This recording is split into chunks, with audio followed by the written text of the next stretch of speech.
Сяо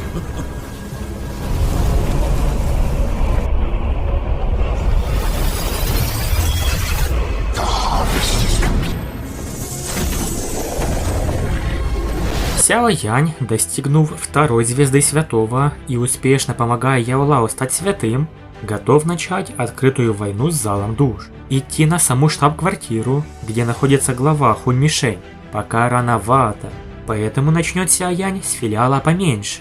Им управляют первый и второй тяньцзуны зала душ, а называется он Зал Смертный. И это верно, ведь Альянс Небесного Дворца сталкивается с трудностями.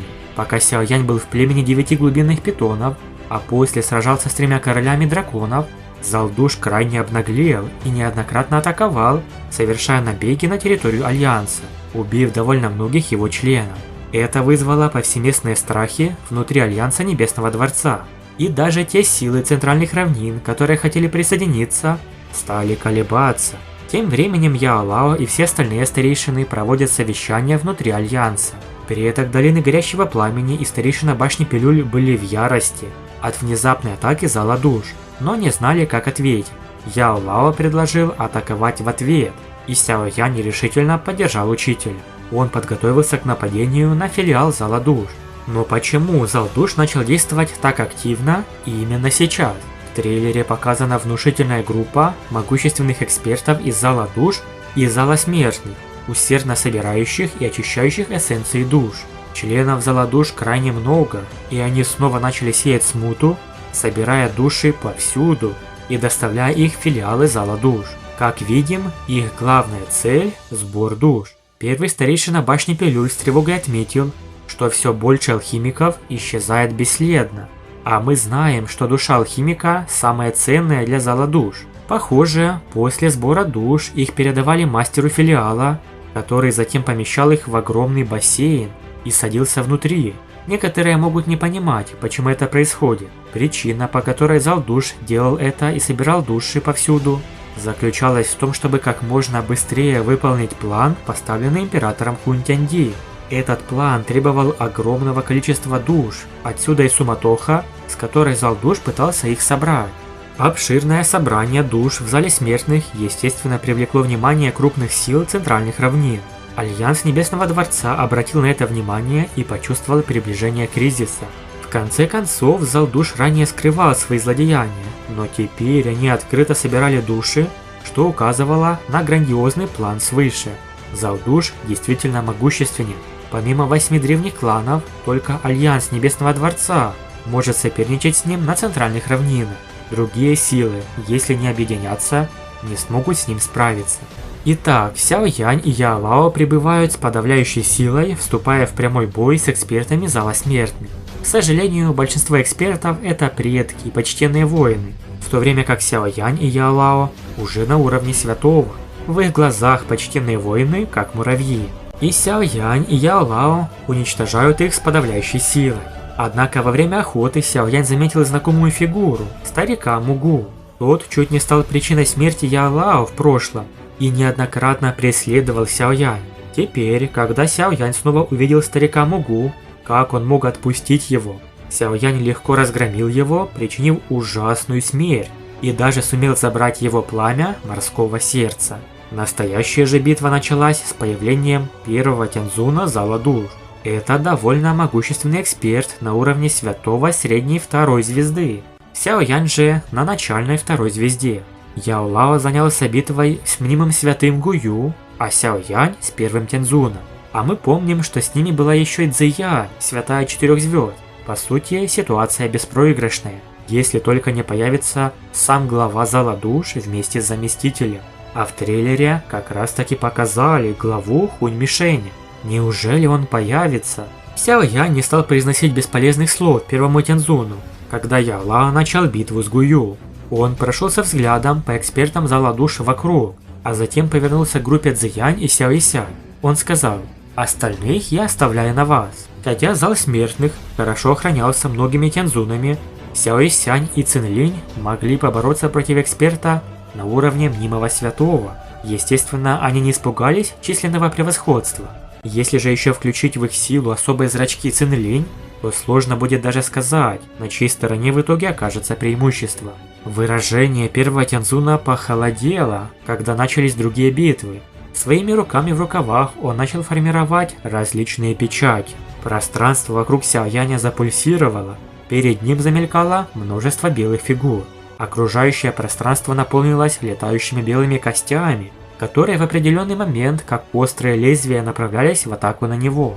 Сяоянь просто ухмыльнулся перед лицом такой техники. Он махнул рукой, а могучее пламя вырвалось из его тела. Ужасающая температура расплавила все кости практически мгновенно. Пронзающий небо костяной император. Только кости растворились, как раздался холодный крик. Пространство над головой Сяояня заколебалось, а из него выбрался огромный костяной меч со странной аурой. Меч совершил взмах в сторону Сяояня. Это же духовная атака?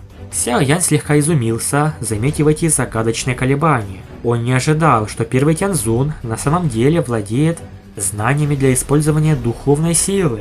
К сожалению, Сяоянь не боялся такого, когда дело доходило до духовного противостояния. «Раскались!» Сяоянь сжал кулак и направил его вперед. Он просто высвободил во время удара духовную силу. Обе силы аннигилировали друг друга. Первый Тяньцзун исчез во вспышке, когда Сяоянь расколол его духовную атаку. Он появился сверху над костяным мечом, а из его ладони вырвался черный туман, когда он схватился за его рукоятку. Холодно прокричав, костяной меч пересек пространство и нанес яростный удар вниз. Этот меч немного странный. Кажется, в его способность заложено пожирание души. Огромный меч стремительно приближался к Сяояню. Он резко надавил на воздух, а земля под ним задрожала. Примерно сотня столбов лавы выстрелила из-под земли, и все они яростно столкнулись с костяным мечом. «Сяоянь, мой меч был создан из костей десятков тысяч людей. Внутри него неописуемое множество духовных клинков. Как только этот меч настигает тело человека, тот сталкивается со страданиями от удара десятков тысяч душ», – зловеще сказал первый Тяньцзун. «Бесполезно», – холодно усмехнулся Сяоянь. Он манипулировал небесным пламенем для защиты тела. Любая настигшая его аура меча рассеивалась.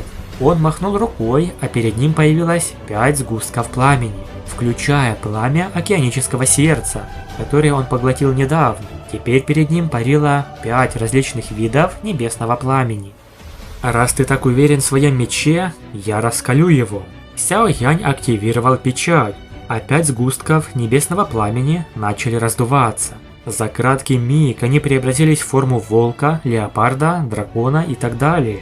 5 чудовищных пламенных духов. Они взлетели в небо и соединились друг с другом, начав сливаться в громадную формацию пламени. Техника выброса пламени 5 колец от Яо Тяньхо. Кстати, мы уже его давненько не видели. Если 4 из 5 пламенных духов происходят от небесного пламени, то мощь техники сравнима с техникой Доуци класса Тиань. Сейчас же Сяоянь воспользовался небесным пламенем для образования каждого духа. 5 видов небесного пламени, позволя технике продемонстрировать ее высшую разрушительную силу. Спираль пламени колоссальных размеров. Спираль дико завращалась, что даже пространство вокруг нее начало разрушаться. Первый Тяньцзун тоже начал действовать. Черная Доуци хлынула из его тела и превратилась во множество свирепых душ. Они полетели в меч. На поверхности лезвия начал появляться ярко-красный кровавый свет. По мере появления полосы кровавого света на лице первого Тяньцзуна начало появляться серьезное выражение. Где бы ни проходило лезвие меча, пространство уничтожало. От приложенной силы меча даже на земле появился глубокий порез. Сяоянь заметил ярость атаки первого Тяньцзуна. «Вращайся!» Спираль пламени дико закрутилась. Она напоминала могучий вихрь пламени, от которого исходило глубокое гудение. 2 атаки наконец-то столкнулись. Ошеломительный взрыв раздался в воздухе посреди опечатанного пространства. Чудовищные волны энергии хлынули наружу на неконтролируемой скорости. Все черное строение в этот миг взорвалось от столкновения с остаточными силами. Пространственный барьер, что окутывал всю область, оказался потрясен настолько, что на его поверхности пошли ряби. В самом же пространстве постепенно образовалась толстая черная пространственная трещина. Между столкновением 2 атак возникла могучая энергетическая буря. Спираль пламени полностью развеялась, а костяной меч отлетел назад. Меч обрушился на гору, в результате чего от нее остались лишь осколки. Сам меч слабо упал на землю. Стало понятно, что ни одна сторона не сумела получить преимущество во время прямого столкновения. Оба противника понесли урон.